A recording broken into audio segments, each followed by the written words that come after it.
Well prepared. Okay, तो ये काफी जल्दी एड्रेस हो गया।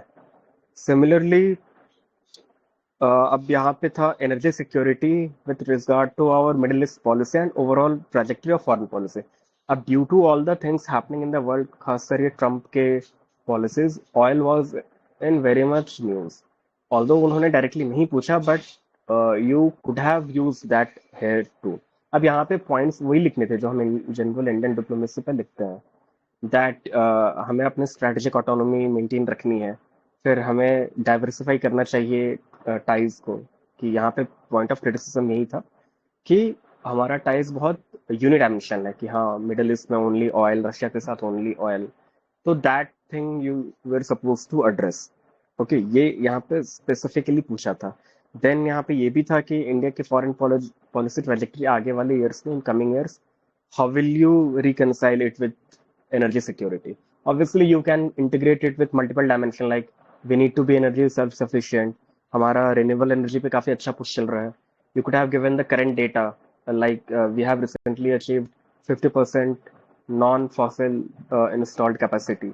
तो ये correct use of current affair होता है, ऑब्वियसली कीपिंग इन माइंड की कोर क्वेश्चन के डिमांड क्या है। ये मैंने एक एग्जांपल दिया, what I have written in the paper to give you an idea. Okay, now similarly look at the other two questions of IR. It was regarding, one was regarding India Africa digital partnership. Okay, अब यहाँ पे problem क्या था कि when you are preparing India's relation with other countries, Africa must have been prepared by everyone. Okay, those who are writing mails, but thing is they have integrated this thing called digital partnership. अब वहां पे ये bouncer तो लग सकता है, but you have to keep in mind कि broad structure of answer तो वही रहेगा। Mutual respect, co development, institutional partnership, ये इंडिया का थ्रू आउट अफ्रीका के साथ यही है। तो just you need to integrate digital things जो इंडिया की है। फॉर एग्जाम्पल, मुझे स्पेसिफिक बहुत नहीं पता था एग्जाम में भी, बट वी ऑल नो कि हम लोग,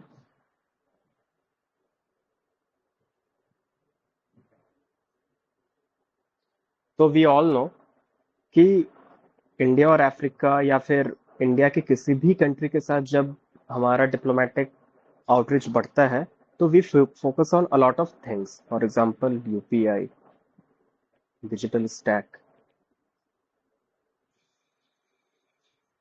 फिर हम जिनको बोलते हैं इंडिया का आईटी इकोसिस्टम, राइट? तो even if you do not know specifically what we are doing with Africa, you can very well integrate these things. Okay, digital India. तो यहाँ पे ये सब चीजें आपको प्रिपेयर्ड हो सकता है नहीं भी हो, but you can use that. ये भी जीएस2 का पार्ट है, हमारा डिजिटल गवर्नेंस का पार्ट है। ओके, बाकी ब्रॉड आंसर तो अफ्रीका के साथ वही था। You will, everyone must have written Africa led, Africa owned, bottom up not top down, compare to China. और यही एक ओवरऑल स्ट्रक्चर है। All right, so the point I am trying to make is you must focus on static. By static, I mean these things that UPSC has given you in your syllabus, and try to have one pagers or two pager short notes on each and every topic. It is the only thing that will help you in this uncertainty of mains. Look, current affair, for example, in 2024, they asked about anti-cheating bill. Now the thing is, they are alternating the trend. कभी वो current affair के बहुत specific पूछ रहा है, कभी बिल्कुल भी नहीं पूछ रहा है। तो ये होता रहेगा। व्हाट इज कांस्टेंट, कि the static part will never never betray you. ये हमेशा ही काम आने वाला है। Now look at another question regarding polity. अब देखो यहाँ पे एक टॉपिक है, comparison of Indian constitutional scheme with that of other countries. They have asked two questions इस पे इस बार. One was that pardoning power. This the pardoning power of President of India with President of USA, and another one was judicial appointment. अब ये भी क्या है कि static का ही पार्ट है. यू कुड हैव गेस्ड, अगर आपने पीवाईक्यू देखा होगा तो इन 2022 they asked India and France से कंपैरिजन, क्योंकि 22 में फ्रेंच इलेक्शन हुए थे और इंडियन प्रेसिडेंशियल इलेक्शन भी हुए थे. 24 में ऑब्वियसली यूएस में नया एडमिनिस्ट्रेशन आया है, तो although it is far fetched but you could have guessed. And in any case India के कंपैरिजन में कुछ ज्यादा कंट्री है भी नहीं डेमोक्रेसी में उस साइज और स्केल के. तो यूएस, यूके, इन सब का जो है वो हम लोग अपने रेगुलर प्रिपरेशन में प्रिपेयर करके रखते हैं. तो again this was a static question. Alright, now look at the question of this tribunal. It was basically, you can consider a repeat of last year. Last year they have asked ADR के ऊपर. ADR is a topic, alternate dispute resolution mechanism and quasi judicial bodies.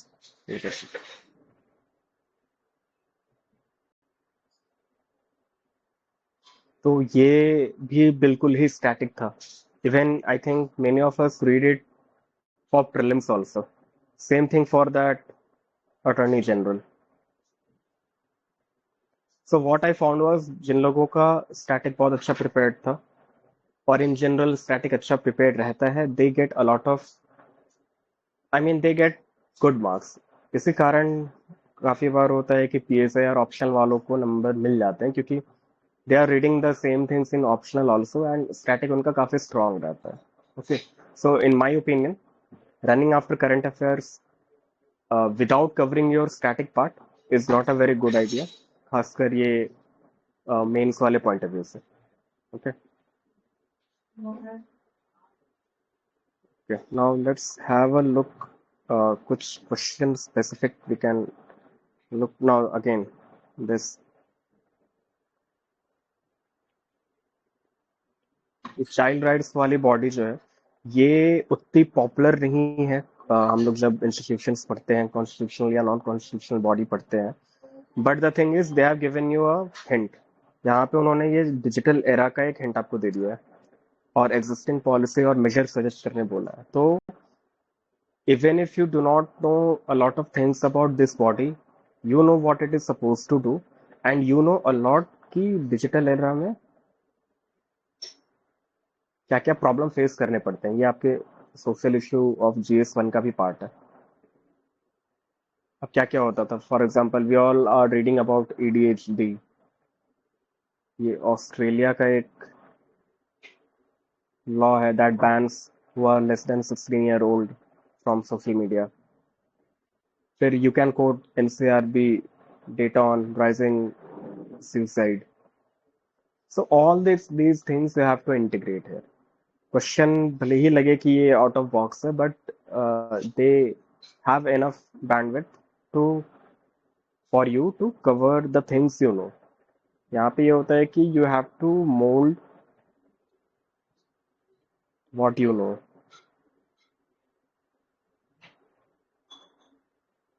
As per the question.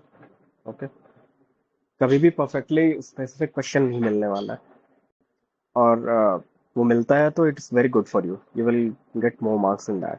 Okay okay, now एक काफी अच्छा question था. ये था यहाँ पे regarding the development model, information execution, decision making, ये सब के ऊपर. Now at the face value it doesn't look very specific to a particular topic, but as we all know ये डिसेंट्रलाइजेशन की बात हो रही है. ओके,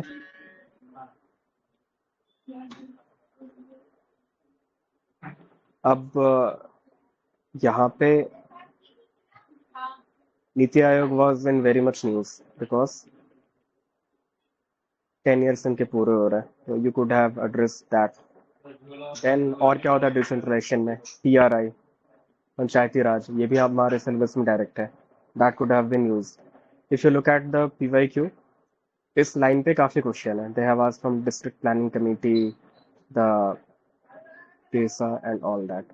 तो वह मैं वही बोल रहा हूँ कि sometime you have to mould the things that you have prepared and identify वो कहाँ फिट हो रहा है। ये भी काफी अच्छा वर्क करता है। Okay, you have to identify which part of top syllabus they have linked the question to. Okay, अब देखो एक और काफी अच्छा क्वेश्चन है, और ये बिल्कुल पीवाईक्यू का रिफ्लेक्शन है। This thing about poverty. Now जब मैं पीवाईक्यू एनालिसिस कर रहा था जेएस2 के लिए, when I was preparing my notes for mains, तो मैंने देखा था कि पॉवर्टी का link with multiple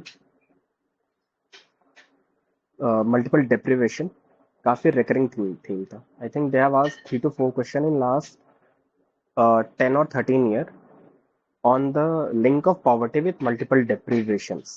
Okay, like hunger, social deprivation like caste, या फिर political access के ऊपर, और बाकी economic तो है ही।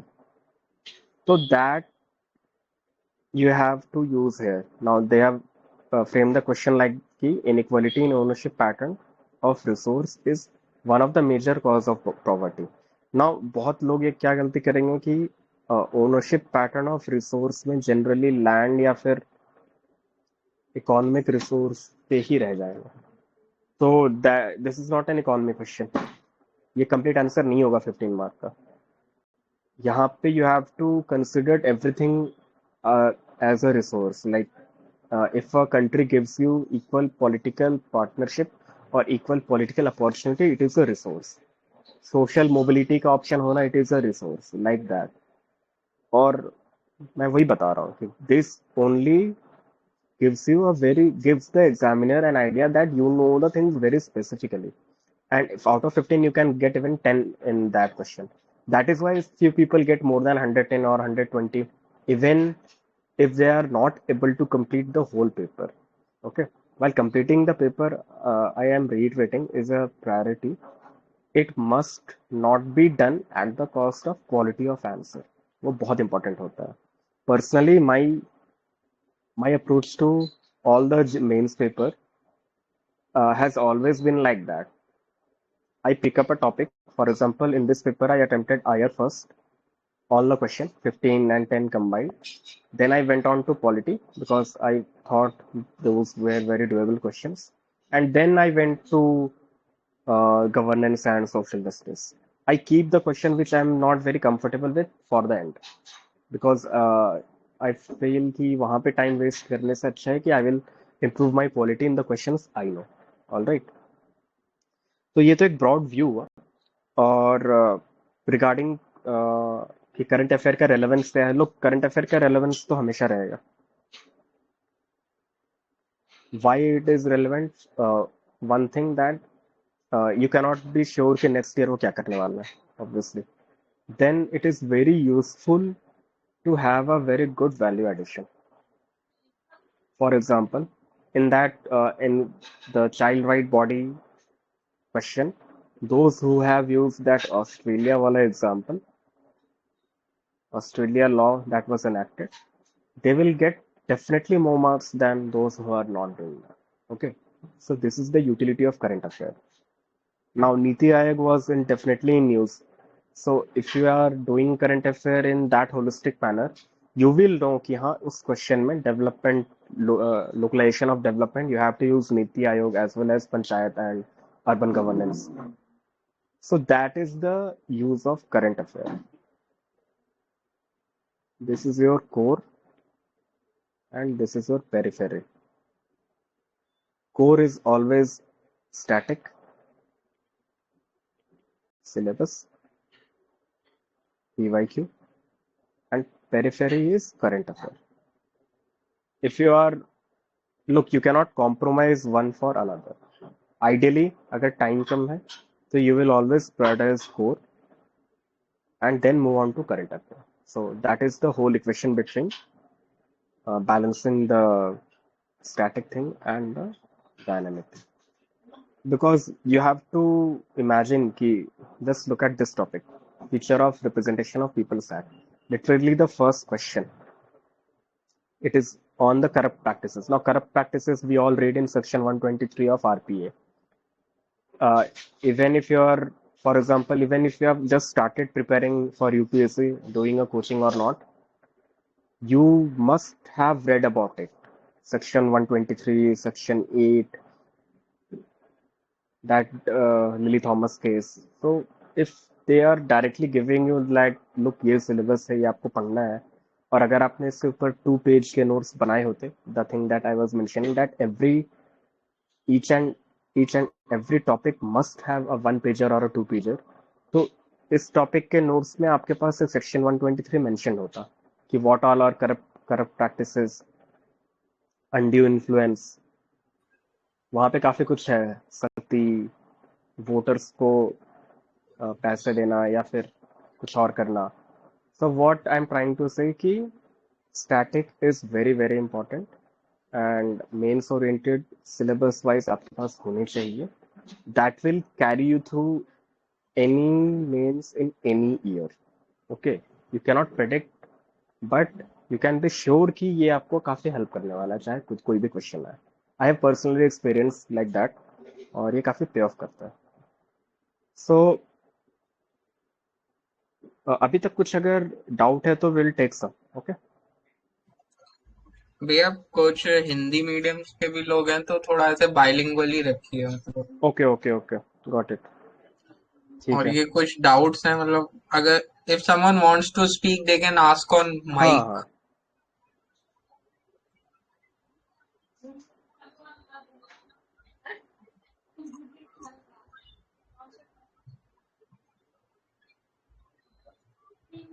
मैसेज में कुछ डाउट्स आए थे वो मैं एक बार पढ़ देता हूँ. हाँ हाँ.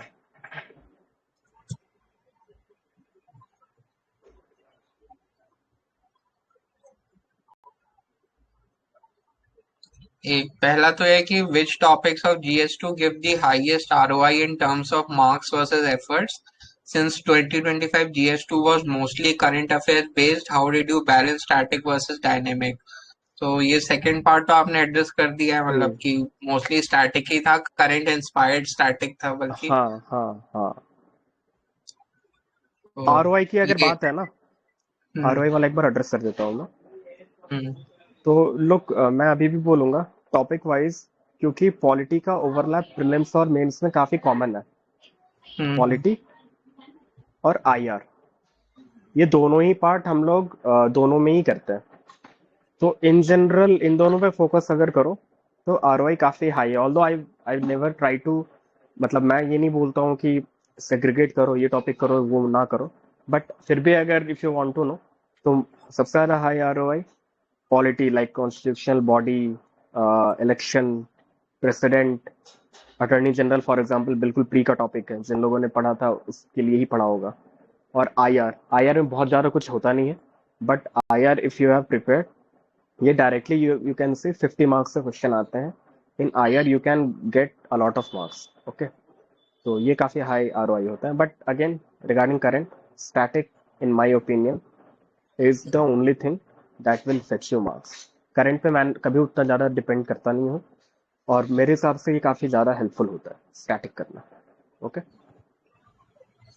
और दूसरा फिर ये है कि जैसे जो कुछ क्वेश्चंस में बहुत स्पेसिफिक डिमांड थी, जैसे आपने को अफ्रीका वाला डिस्कस किया हाँ कि हाँ डिजिटल हाँ पार्टनरशिप पूछा था. तो हाँ ये जो स्पेसिफिसिटी आ रही है इसको मतलब जो हमारे पास जेनरिक नॉलेज है इसको कैसे डील करें एग्जाम उसमें. हाँ, मैं वही बता रहा था कि लुक, ये भी ध्यान रखना पहले ना, माइंड में ये जरूर रखना कि 20 क्वेश्चन आपके पास होते हैं. एग्जामिनर ये बिल्कुल एक्सपेक्ट नहीं कर रहा है कि you are going to answer all 20 question in the very specific manner. As far as the questions are concern, उनको पता है कि you are operating in a 3 hour time constraint and definitely a lot of knowledge constraint. सब कोई को सब कुछ नहीं पता रहता है. हाँ, कुछ क्वेश्चन में ऐसा होता है कि जो स्पेसिफिक क्वेश्चन होते हैं वहां पे आपका करंट नॉलेज काफी अच्छे से मोल्ड हो जाता है. मैं वही बात कर रहा था, मोल्ड एज इन कि आप अडेप्ट कर पाते हो. अब अफ्रीका वाला जो क्वेश्चन था ना, डिजिटल वाला, मुझे भी स्पेसिफिक नहीं पता था इंडिया का अफ्रीका के साथ क्या क्या डिजिटल हो रहा है। बट आप जब मेन से तैयारी कर रहे हो तो आपको इंडिया के डिजिटल इनिशिएटिव्स तो पता है ना। ये वर्ड तो सबको इन्हें सुना होगा, इंडिया स्टैक। यूपीआई जिसमें होता है, आधार जिसमें होता है, हमारा जो फाइनेंशियल इंक्लूजन का प्लान है, जनधन। ओके। तो इन चीजों को हम अपने हर पार्टनर कंट्री के साथ शेयर करते हैं। यूपीआई हमने नेपाल, सिंगापुर सबको दिया है, तो क्यों आपको क्यों ऐसा नहीं लगता कि अफ्रीका को नहीं देंगे? आप यूज करो ना, वो वही चेक कर रहा है। ओवरऑल आपका इंडिया अफ्रीका का जो भी नोट्स प्रिपेयर्ड होगा उसमें आपने कुछ कुछ अलग अलग पॉइंट्स यूज किए होंगे कि हाँ, टॉप डाउन नहीं बॉटम अप्रोच होता है, हम डेवलपमेंटल पार्टनर हैं, नॉट लाइक चाइना, हम उनको कंट्रोल नहीं करना चाहते। ये सारे वर्ड वहां भी रहेंगे, इस क्वेश्चन में भी रहेंगे, बट वहां पे ये सब इंक्लूड हो जाएगा। ओके। तो ये आपको वहां पे मोल्ड करना पड़ेगा, इसलिए मैं बोल रहा था कि स्टैटिक हेल्प करता है ये डिफरेंट डिफरेंट अलग अलग टाइप के क्वेश्चन में भी डील करने का। ऑलराइट। और एक फिर दो एक क्वेश्चन ना हमेशा रहेंगे बहुत बेकार से। फॉर एग्जाम्पल एक क्वेश्चन आया था, एक मिनट में बस ये बता दे रहा हूँ, ये ई गवर्नेंस का क्वेश्चन आया था। ऑल गवर्नेंस आज हमें देखना नहीं था, फिर भी अब ये built in bias towards technology and back and integration. हाँ, ये यू कैन से कि ये काफी out of the box question था, तो कोई दिक्कत नहीं, काफी कम लोग इसको करेक्टली अटेम्प्ट कर पाए होंगे, तो कोई दिक्कत नहीं है, मान के चलना आप, बहुत अफेक्ट नहीं होने वाले हो आप।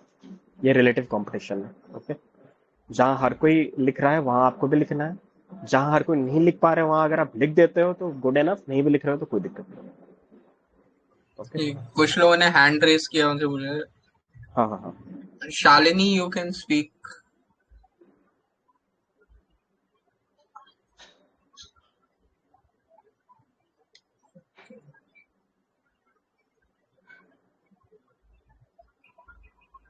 Hello, sir. हेलो।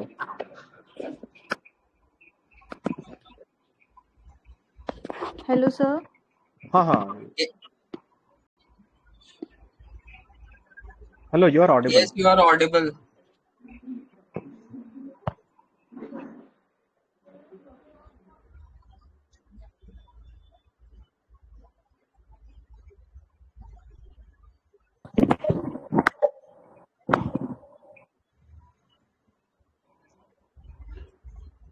हाँ शालिनी, आस्क योर क्वेश्चन। हाँ सर, मेरा डाउट था कि आईआर का स्टैटिक हम फॉर्म कर, उसके लिए क्या फॉलो करनी है? आईआर का जो स्टैटिक है ना, अब हाँ। वहाँ पे दो तरीके हो सकते हैं। या तो आप खुद प्रिपेयर कर लो, कोई भी कोई भी स्टैंडर्ड उठा लो। फॉर एग्जांपल कि हमारे सिलेबस वाइज ना काफी इंस्टीट्यूट्स ने प्रिपेयर करके रखा है। ओके। हेलो। हाँ, तो कोई भी आप स्टैंडर्ड प्रिपेयर कर सकते हो। फॉर एग्जांपल हमारे चैनल पे भी आपको मिले होंगे मेंस से टाइम, तो कहीं का भी प्रिपेयर्ड आप रख लो। बट एक बात ध्यान रखना कि आप कहीं का भी उठा रहे हो, वहां पे अपना वैल्यूएशन थोड़ा जरूर करना, वहां पे ब्रेनस्टॉर्मिंग जरूर करनी। बेसिकली आपका एम ये रहेगा कि जो भी टॉपिक लिखा हुआ है सिलेबस में, फॉर एग्जांपल आईआर में इंडिया के नेबर्स के साथ रिलेशन लिखे हुए हैं, इंडिया के मेजर पावर के साथ लिखे हुए हैं, तो उनके आपको नोट्स तो मिल जाएंगे। ये हमारे चैनल पे भी आपको मिल जाएंगे, कोई और भी कोचिंग पे मिल जाएंगे, आप खुद भी प्रिपेयर कर सकते हो।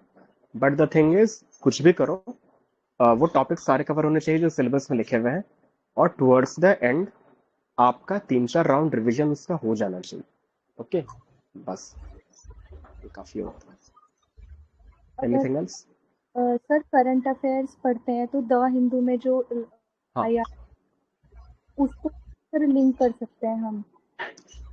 फॉर एग्जांपल अगर आप न्यूज़पेपर की बात कर रहे हो, तो न्यूज़पेपर का सबसे बेटर तरीका होता है इंटीग्रेट करने का कि पहले तो आप थ्रू आउट ईयर पढ़ रहे हो तो ये फायदा देने वाला है। ओके। तो अगर आप थ्रू आउट ईयर पढ़ रहे हो तो जो भी आपको वैल्यूएशन वहां से मिलता है, आप अपने नोट्स में उसको ऐड कर लिया करो डायरेक्ट। फॉर एग्जांपल बहुत ज़्यादा तो नहीं मिलेगा, ये जीएस की बात मैं आपको कर रहा हूँ, क्योंकि जैसा आपने देखा कि क्वेश्चन बहुत करंट हैवी वैसे नहीं होते हैं कि आप करंट के दम पे पूरा आंसर कर दो। ओके। तो अगर कुछ बड़ा हो रहा है, फॉर एग्जांपल इंडिया और यूएस के बीच में कुछ ट्रेड के ऊपर चल रहा था, वहां पे आपको एक बार कोई आर्टिकल आ गया हिंदू या एक्सप्रेस पे, आप उससे कुछ अच्छे पॉइंट, कुछ अच्छे फ्रेज, कीवर्ड आप समझते हो ना। फॉर एग्जांपल मैं आपको बताता हूँ, पेपर में कीवर्ड आया था कि India should not treat Middle East as a gas station. Okay, ये कीवर्ड मुझे बहुत अच्छा लगा था, वो मैंने लिख लिया था और मैंने यूज भी किया। तो ये चीजें आप वहां से कीवर्ड उठाया करो। इनफैक्ट आपको कोचिंग के भी नोट्स में से भी आप कीवर्ड उठा सकते हो। तो ये काम आप करो, मोर देन एनफ होगा। पूरा बहुत ज्यादा बल्कि करने का नीड नहीं है, क्योंकि एंड में रिवीजन बहुत इंपॉर्टेंट होता है। और सर जब मैं आईआर से रिलेटेड कोई एडिटोरियल पढ़ती हूँ तो मैं पूरा एडिटोरियल पढ़ती हूँ, लेकिन मुझे कुछ समझ में नहीं आता उसमें कि ओके। एडिटर चाह रहा है बहुत बार।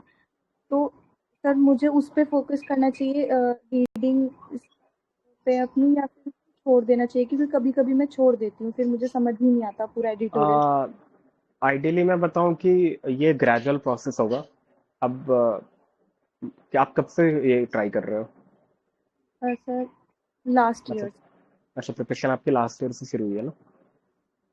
मेरे हिसाब से आपको ट्राई करते रहना चाहिए। मतलब ऐसा नहीं कि आप पूरे दिन वही करते रहो, बट ठीक है। मतलब अगर आपको ऐसा है, आप रेगुलर पढ़ो ना, वो धीरे धीरे सॉर्ट आउट हो जाएगा। क्योंकि न्यूज़पेपर में ऐसा है, एडिटोरियल काफी बार ना रिपीट होते हैं। ये इंडिया यूएस हो गया या इंडिया रशिया हो गया, कोई ना कोई अलग अलग हर वीक कोई ना कोई लिखेगा।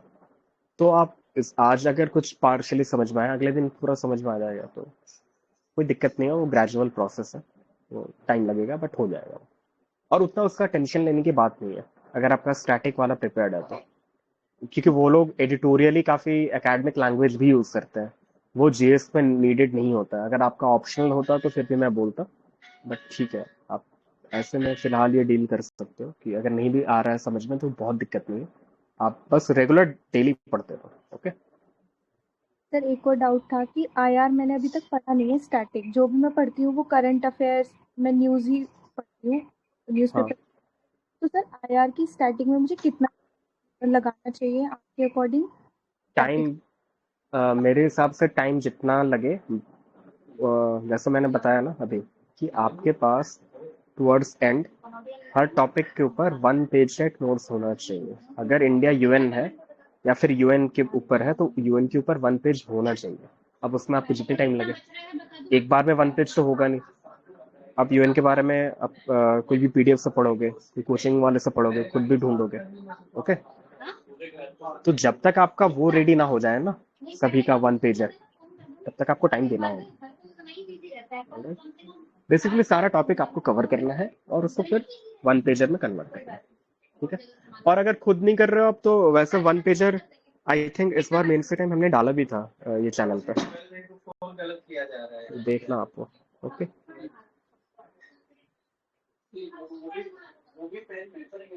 Anything else Shalini? Thank you.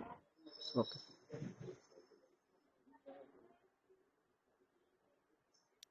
Shyam, you can speak now.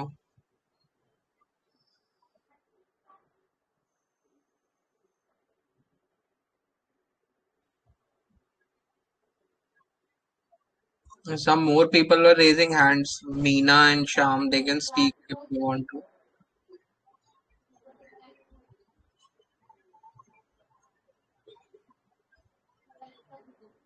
I think एक और किसी का हाथ उठ रहा है, एम के कोई है।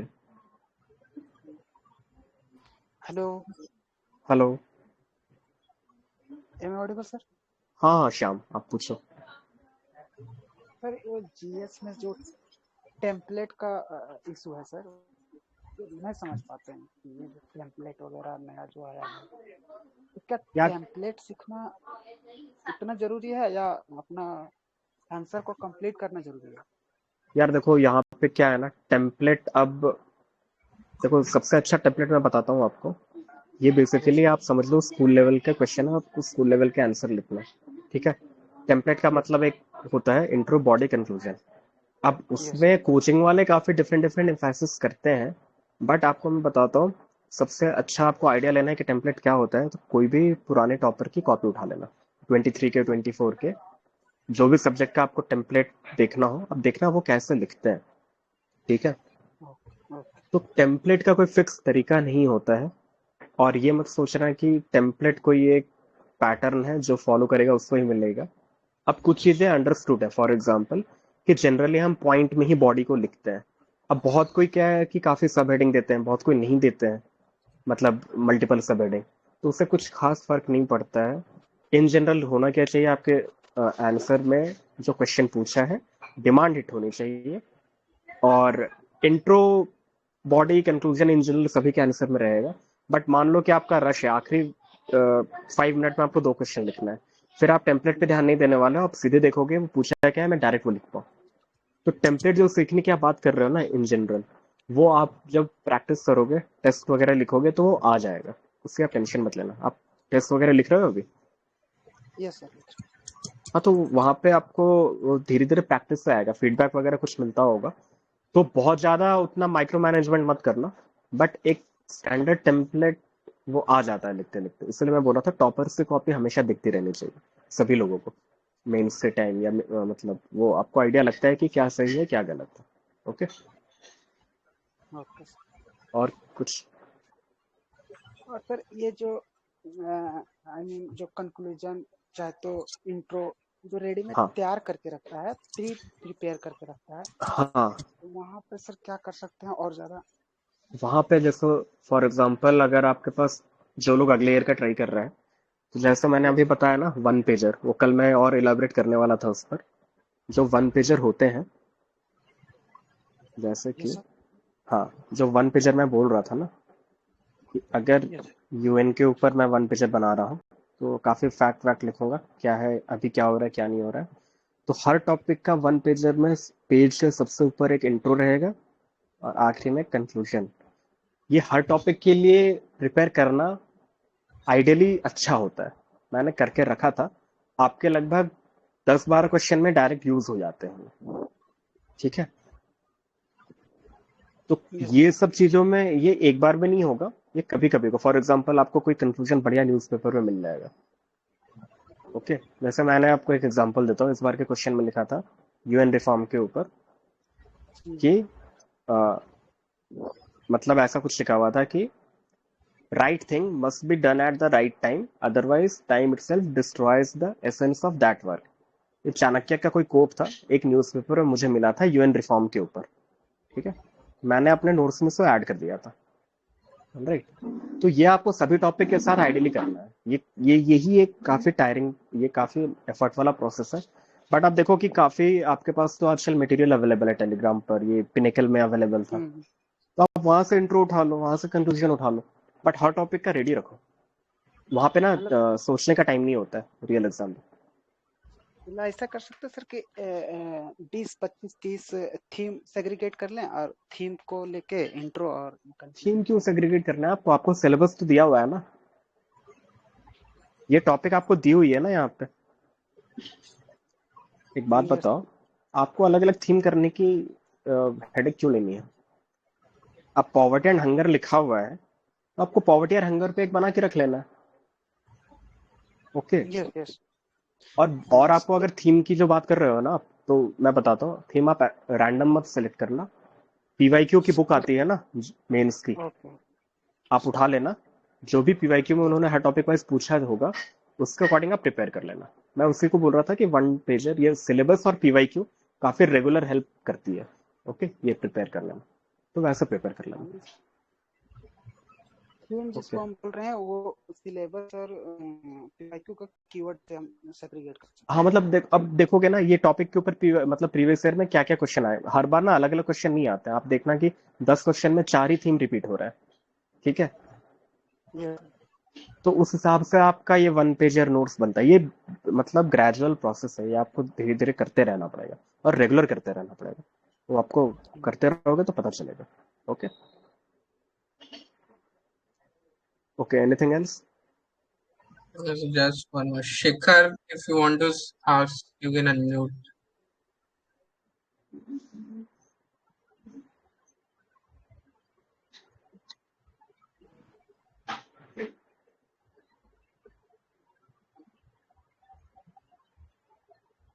आई थिंक, हाँ, नहीं, हाँ, Aviral, पूछा क्या? you can ask.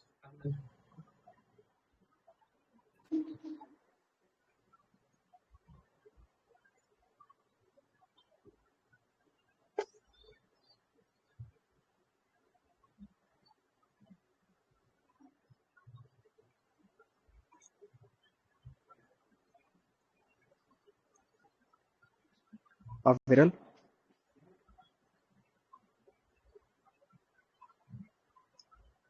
you can ask your question.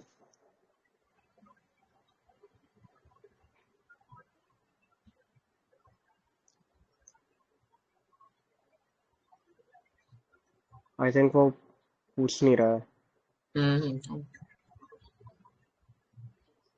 ठीक है, कोई और है जिसको कुछ पूछना हो?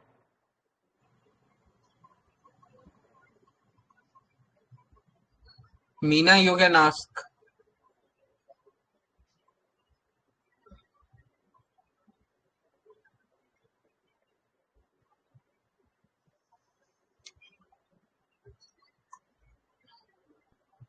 आई थिंक नेक्स्ट टाइम से वो कलेक्ट कर लेना पहले, या फिर बीच में फिर एंड में एड्रेस कर दिया And जाएगा, you वो can बेटर होगा. also put your questions in the discussion box. We can ask from there if you want.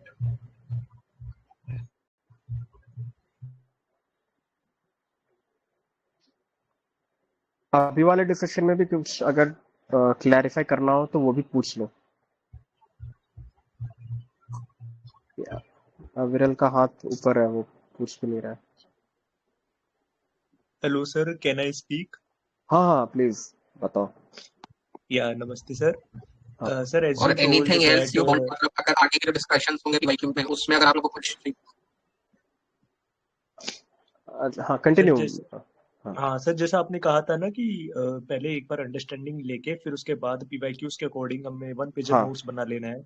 बिल्कुल सो और करंट से हमें वैल्यू एडेड करते रहना है. बिल्कुल सर ये बिल्कुल. चीजें है ऑलरेडी, है ना, ये हाँ चीज अभी भी थोड़ी कर रहे हैं.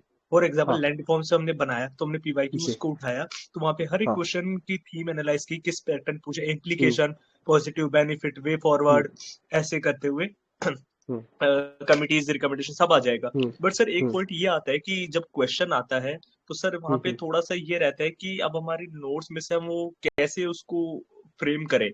बिकॉज अब जैसे सक्सेस ऑफ लैंड रिफॉर्म्स पे क्वेश्चन आया, अब सर हम्म सक्सेस में हम डाल देंगे, सो बस हम्म इतना ही डाल के हम और कंक्लूजन में दंत वाला कमेटी की रिकमेंडेशन जो भी आई हम्म. थी वो करके हम समराइज कर देंगे, बस इतना ही करना है हमें. देखो, आपको ना उसके लिए क्वेश्चन के वर्डिंग्स पे देखना पड़ेगा. ओके, जैसे कि अगर आप इस बार का क्वेश्चन एक देखो, अब अगर आपके में बोला एनालाइज करने या क्रिटिकली एनालाइज करने, तब तो आपको पता है कि आप सक्सेस के बारे में जो बात करोगे, आप चैलेंजेस भी मेंशन करोगे. और अगर आप चैलेंज मेंशन कर रहे हो तो आप वे फॉरवर्ड भी मेंशन करोगे, जो आपकी कमिटी ने कहा है. ठीक है. अगर क्वेश्चन ओपन एंडेड है, देखो यूपीएससी में ना जितना आप देख पा रहे हो पीवाईक्यू, कोई भी ऐसे डायरेक्ट वो लोग तो नहीं पूछ रहे हैं. कहीं पे वो बोले होंगे डिस्कशन करो, कहीं पे बोले होंगे क्रिटिकली एनालाइज करो, कहीं पे बोले होंगे वे अहेड पॉलिसी सजेशन दो. तो क्वेश्चन में तो डायरेक्शन दिया जा रहा है आपको. ओके. तो बस मैं वही बोल रहा हूँ कि सभी डायमेंशन कवर कर दो.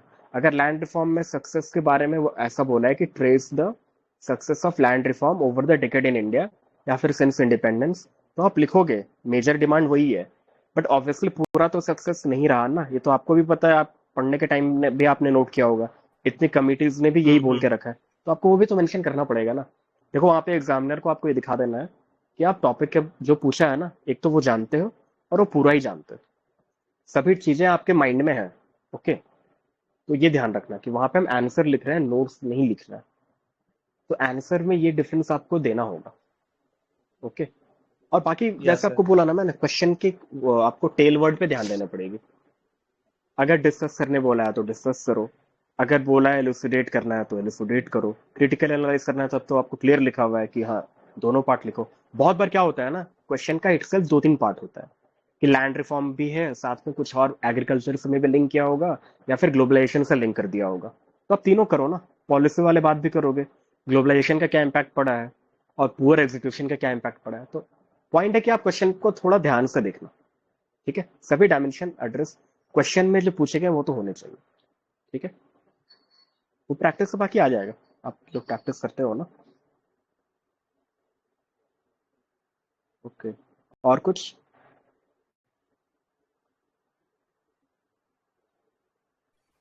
हेलो. हाँ हेलो. हाँ हाँ. I'm hello. audible? या यू आर ऑडिबल. हाँ मैं शिखर. हाँ मैं पूछ रहा था कि आप लोग का कोई आंसर राइटिंग एवेल्यूएशन का कुछ है? यार वो आप मैं पहले चैनल, आंसर लिखता हूँ लेकिन वो चैट जीपीटी चेक कराता रहता हूँ. लेकिन उससे कंसिस्टेंसी नहीं बन पाती है, और वो चैट जीपीटी है। हाँ, ये आप चैनल पे पूछ लेना। हेलो। अभी तो बस GS2 का चल रहा है। शुभम, हाँ, वो आप चैनल This पे एक is बार पूछ लेना प्रोग्राम के बारे में। Pinnacle 2.0 वाला जो कोर्स है उसमें आंसर राइटिंग इवैल्यूएशन भी है, और उसके बाद से हमारा जो मेंटरशिप वाला कोर्स है इनविक्टस 2, उसमें अलग से आंसर राइटिंग और इवैल्यूएशन वाला होगा। ओके, मैं आपको मैसेज कर दे रहा हूँ, आप मतलब भेज दीजिएगा, मैंने देखा थोड़ा। Okay okay. और GS2 का मतलब अभी मैंने सारथी IAS का बैच लिया है, एमएमपी प्रोग्राम वाला। उसमें GS2 एमपुरी से करा रहे हैं, तो उनका मतलब जैसे स्ट्रक्चर चल रहा है मैं उसी बेस पे फॉलो करता रहूँ, और जो उसमें वैल्यूएट करना है करंट से, जैसा आपने बोला, तो उसी को ऐड कर लूँ उन्हीं के नोट्स में, कि अपना खुद का नोट्स बनाना है। यार देखो, मैं आपको एक आइडियली बात बताता हूँ। आप कोई भी कोचिंग रेफर करना, आपको एंड में खुद के थोड़े एफर्ट तो लगाने पड़ेंगे। ओके, जो वन पेजर मैं बोल रहा हूँ ना, वो आपको हाँ। करके भी मिल जाएगा, बट फिर भी मैं बोलूंगा कि खुद का कोशिश करना कुछ रेडी कर लेने का। वो प्रैक्टिस होता है, तभी वहां पे लिख पाओगे आप। ठीक है, तो ट्राई करो, जो जहां से भी आप पढ़ रहे हो, पिनेकल में पढ़ रहे हो या फिर वो सारथी में पढ़ रहे हो, तो अपना एक प्रिपेयर करो। फुल नोट्स तो नहीं, बट शॉर्ट नोट्स तो खुद के होने ही चाहिए। रेफरेंस हो सकता है कोई और का, बट शॉर्ट नोट खुद का नहीं होगा तो थोड़ी दिक्कत होगी। ओके ओके, ठीक है। नेक्स्ट। हाँ, और कोई?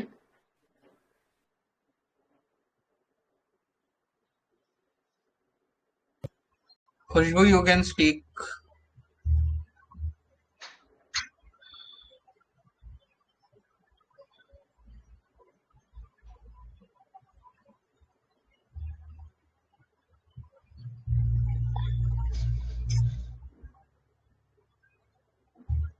Aviral, you want to speak? You are raising hand since long.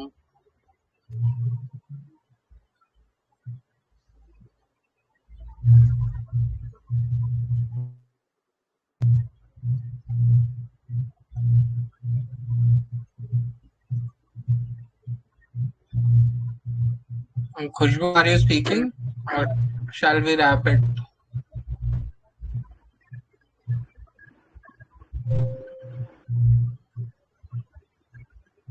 कोई वो दिक्कत हो रहा है क्या कनेक्शन वगैरह में? नहीं नहीं, मैंने अनम्यूट तो कर दिया है। हेलो हाँ हाँ, सर, मैं पूछ रहा था जैसे मेन 365 का क्या रोल है? मेन 365 का रोल ये है कि इसका दो रोल है। ओके, एक जो मैं आपको बताता हूँ, एक आपको वो आपके स्टैटिक नोट्स प्रिपेयर करने में भी हेल्प करता है, क्योंकि आप अगर आप देखोगे तो वो टॉपिक वाइज पूरा प्रिपेयर करके उन्होंने देके रखा है। तो थोड़ा एक आपको आइडिया दे देता है कि क्या क्या होनी चाहिए वहां पे। और एक तो ऑब्वियस है, जो पूरे पास्ट ईयर का करंट अफेयर वो भर के दे देता है।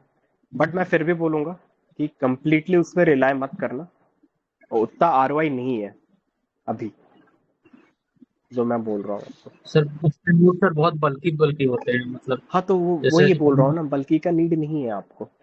वो सब बाद में बताया ना, वो पेरिफेरी है, बाद का बात है वो। आपका पूरा फोकस होना चाहिए जो जो सिलेबस आपको दिया गया है ना, वहां के ऊपर आपके पास रेडी होने चाहिए 1 pager 2 pager towards the end of exam, मतलब एग्जाम होने के पहले तक। और उसके लिए आपको जो एफर्ट लगानी है, क्योंकि आप देखना क्वेश्चन हमेशा ये सिलेबस से डायरेक्ट आने वाले हैं मेंस में। आप कितना भी करंट अफेयर पढ़ लो, उन्होंने बहुत कुछ इस बार दिया था, कुछ आता नहीं है, आया भी नहीं था। कोई गारंटी नहीं कि आ जाएगा, किसी यार आ गया तो अच्छी बात है। तो उसमें आप कंप्लीटली डिपेंड मत करना, वो एड ऑन है, उससे पहले आपको अपना सिलेबस खत्म करके रखना है। ठीक है, सर जैसे मेंस 365 में बहुत सारे टॉपिक्स दिए हैं, जैसे पॉलिटी के हुए और गवर्नेंस के हुए, सोशल इश्यूज के हुए, हाँ इन्वायरमेंट के, साइंस टेक्नोलॉजी के। तो अगर उनके नोट्स बनाने लगे तो बहुत टाइम टेकिंग है सर। यार, नोट्स मेकिंग जो है ना, तभी तो जैसे अब आप देख लो, जो बहुत जैसे हमारे पिनेकल में आपको शॉर्ट करके मिला हुआ है, तो आप वैसा रेफर कर लो थोड़ा तो, क्योंकि आपको शॉर्ट एंड में चाहिए होगा। अब जब एग्जाम होती है ना, तो लगातार होती है, उस टाइम आप रिवाइज हाँ, कैसे करोगे फिर? तो दो तो ही सर तरीका, या तो आप खुद मेहनत करो। जी, लास्ट ईयर जैसे मैंने फोरम आईएएस का करंट अफेयर्स लिया, तो हाँ, उसमें भी चार पांच ही टॉपिक आए थे, बाकी तो सब रैंडमली टॉपिक्स थे तो सर। यार वही मैं बोल रहा हूँ, करंट अफेयर का रोल बहुत लिमिटेड है। करंट अफेयर में टाइम दो, बट इतना टाइम मत दो कि आपका ये ना हो, क्योंकि जो करंट अफेयर नहीं भी किया होगा ना, मैंने पिछले बार भी करंट अफेयर बहुत ज्यादा नहीं किया था, इस बार भी बहुत ज्यादा नहीं किया था, कोई खास फर्क नहीं पड़ता है। आपका स्टैटिक अगर अच्छा है ना, तो वहां पे आई थिंक किसी ने पूछा था आरओआई, तो आरओआई हमेशा स्टैटिक करने का ज्यादा रहता है। और करंट अफेयर का अगर इतना आपको फोमो होता है तो आप रेगुलर वाला ग्रेजुअल वाला पढ़ते रहो, बट ये फोकस यहाँ पे होना चाहिए स्टैटिक के रेडी करने पे। ओके, तो सर सिलेबस से कीवर्ड्स और पीवाईक्यू को नोट्स ही बना ले, मतलब कि एकदम बिल्कुल। सिलेबस जो आपका है ना और पीवाईक्यू, ये दोनों मिलके ही आपको यूपीएससी बता रहा है कि वो क्या पूछने वाला है या फिर उसको क्या चाहिए। आपको और कहीं जाने की नीड नहीं है। तो मेंस 65 का इतना रेलेवेंट नहीं है जितना। अगर देखो आप, क्या है ना कि टाइम जब रहे आपके पास, फॉर एग्जांपल जब एग्जाम होने वाला है तो आप देख लेना। अब उसका भी बेनिफिट कौन उठाता है मैं आपको बताता हूँ, जो through out year current affair करता रहा है रेगुलर, या फिर न्यूज़पेपर पढ़ता रहा, या फिर कोई कंपाइलेशन पढ़ता रहा, बहुत ज्यादा बल्कि नहीं बनाया जाता है उसको, और टाइम देने की नीड नहीं होती है। एक लिमिट के ऊपर सर टाइम मत देना वहां पे। जैसे इकोनॉमिक्स का मैंने देखा था, जैसे मतलब बहुत सारे हाँ उसमें मेन से 65 में टॉपिक्स थे, लेकिन क्वेश्चन दूसरे आए आए थे जीएस3 में, और मेन से 65 में अलग थे। हाँ, तो तो होगा मैच जेएस थ्री का भी हम लोग डिस्कशन करेंगे। जेएस थ्री में भी मैं वही बोल रहा था कि वहां भी स्टैटिक पे करता है। तो आप टॉपिक पे यहाँ पे सिलेबस पे ज्यादा फोकस करना, ये पे ऑफ ज्यादा करेगा आपको रादर देन करंट अफेयर के ऊपर ऐसा। लाइक आप वही देखो ना कि मेंस 365 एंड में आती है, लेकिन एग्जैक्टली। आप पूरे साल भर पढ़ रहे हो, तो आपने हाँ, ऑलरेडी वो स्टैटिक चीजें पढ़ी हुई हैं। Same mains exactly. 365 के साथ भी है और पीटी 365 के साथ भी है कि अगर एक टॉपिक है उसमें एनवायरनमेंट पे या पॉलिटी में, मान लो पॉलिटी पे गवर्नर पे टॉपिक है, तो जो उसका करंट रहेगा ना वो बस 2 लाइन का रहेगा, मतलब हाँ 100% हाँ, में से it will be 15% of the current और रेस्ट 85% स्टैटिक ही होगा। तो वो आप तो साल भर पढ़ ही रहे हो ना ऑलरेडी। इसीलिए आप अगर पिनाकल भी देखोगे जो मेंस के टाइम चला था, तो हमने डेलिबरेटली, हम भी चाहते 100 हैंडआउट्स डाल सकते थे, बट हमने डेलिबरेटली सिर्फ 22 हैंडआउट्स ही डाले, जो हमको लगा कि ये एकदम ही करंट ओरिएंटेड है, इसमें कुछ भी स्टैटिक नहीं है। दैट वाज आवर मोटिव कि अब आप अगर 3 घंटे की करंट की क्लास कर रहे हो, उसमें आप एक टॉपिक पढ़ रहे हो, तो उसमें आपको देखना है कि आपका कितना आरओआई निकल रहा है। जैसे बहुत सारे टॉपिक सर, जैसे दिपिन सर का भी मैंने देखा था, तो उसमें मैच भी नहीं कर रहे थे, मतलब यार इतना तो हाँ, तो that is you the unpredictability of UPSC ना, कि इसीलिए आपको हम लोग अगर ट्राई कर रहे हैं मिनिमाइज करने का ना, कि आप ये करोगे जैसे वन पेजर करो, स्टैटिक करोगे, तो ये फैक्टर मिनिमाइज होंगे। वो यूपीएससी का आप अभी बोल रहे हो ना एक भी मैच नहीं करेंगे, अगले ईयर में भी वो बोल दें कि देखो हमारे 2 ईयर पहले के नोट से 2 आ गए, वो हमेशा चलते रहेगा, वो चलते रहता है। इसलिए बोल रहा हूँ कि आपको ये रेडी करके रखना है, स्टैटिक बदल नहीं रहा है, वो यूज अभी भी होगा, पहले भी होता है, आगे भी होता रहेगा। ओके, ये चीजों पे लाइक फोकस रखना है। आगे आगे चल के हम जब अपना प्री का कुछ करेंगे, तो प्री में भी we will also tell you कि प्री में थीम्स और जो स्टैटिक पीवाईक्यू है वो कितने इंपॉर्टेंट है। उस पे we exactly. Are meticulously working on it to make all the themes जो स्टैटिक से डिराइव्ड हैं, और कैसे करंट अफेयर्स के पीछे भागते रहने से लोगों का प्रीलिम्स रुक जाता नहीं है। होता है, हाँ। करंट अफेयर एक लिमिट तक ही यूटिलिटी आप लोग रखो, क्योंकि वो वैल्यू एडिशन है। हमेशा ये कीवर्ड माइंड में ध्यान रखना, वैल्यू एडिशन तभी होता है जब आपका बेस रेडी हो। विदाउट उसके वैल्यू एडिशन नंबर नहीं देता है। I know people who have completed the full paper, फिर भी 100 भी क्रॉस नहीं होता है। वहां पे आप रेलेवेंट चीजें नहीं लिखोगे, नंबर नहीं आने वाला है, ये बात ध्यान रखना। और रेलेवेंट ये सब है जो टॉपिक लिखा हुआ है। अब आरपीए का जो क्वेश्चन है पहला वाला, सेक्शन 123, आपने नहीं मेंशन किया तो वो तो आप ऑलरेडी पीछे हो गए। करप्ट प्रैक्टिसेस वहां पे लिखा हुआ है, आइडियली पता होना चाहिए क्या क्या है, क्या पूछा है, बस वो लिखो। तो ये चीजें आपको तभी होंगी जब आप स्टैटिक पे फोकस करोगे। करंट बिल्कुल गार्निशिंग होता है, वो मेन टॉपिक नहीं होता है। Okay okay. और जिन लोगों ने हैंड रेज किया था, अगर if you want to ask you can ask right now. और you can put your questions in the discussion, मतलब जब हम नेक्स्ट सेशन लेंगे तो उसमें उसको भी कवर कर लेंगे। अभी जीएस2 का कुछ और पेंडिंग है, that we will cover next, और फिर जीएस3 भी करेंगे। तो अभी अगर पूछना है और तो अगर you can next ask. Session के लिए आप लोगों के कोई सजेशंस हो कि मतलब ये पॉइंट्स कवर करने हैं, तो वो भी आप मैसेज कर देना। हाँ, तो हम लोग एक्चुअली आइडियली क्वेश्चन के का आंसर डिस्कशन यहाँ पे नहीं कर रहे हैं। ओवरऑल ब्रॉड अप्रोच डिस्कशन कर रहा है, तो if you want something else you can put up in the message. मतलब आंसर, सारे मॉडल आंसर्स हम लोग बना के पोस्ट कर देंगे, जैसे हम लोगों ने ऑलरेडी 20 से 24 तक के 5 साल के सारे सब्जेक्ट के मॉडल आंसर्स पोस्ट किए हुए हैं, they are freely available, you can refer them. तो वैसे ही 25 का भी कर देंगे। अच्छा, I think Aviral wants to speak, I think he is unmuted since long. Okay, ठीक है फिर, तो ठीक है भैया, फिर रैप अप करते हैं। ठीक है फिर, विल लेट यू नो हाँ, नेक्स्ट जो भी होगा। अभी जो कोई पूछेगा वहां पे एड्रेस कर दिया जाएगा। Okay okay, okay, thank you. Thank you.